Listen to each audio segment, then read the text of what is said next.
তোমারেই যেন ভালোবাসিয়াছি শতরূপে শতবার, জনমে জনমে যুগে যুগে অনিবার।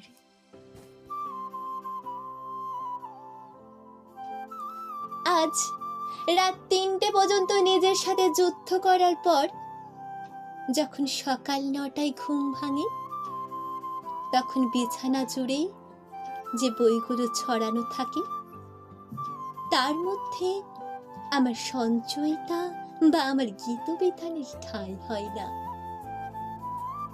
সাফল্যের মাপকাঠিকে ছুঁয়ে দেখার জন্য ব্যস্ত আজ জীবনটা। সেই ব্যস্ত জীবনে ২৫শে বৈশাখের সকালটা কোথায় হারিয়ে গেছে। তবে আমার গীতবিতানের দিব্যি করে বলছি, আমার সঞ্চয়িতা ছুঁয়ে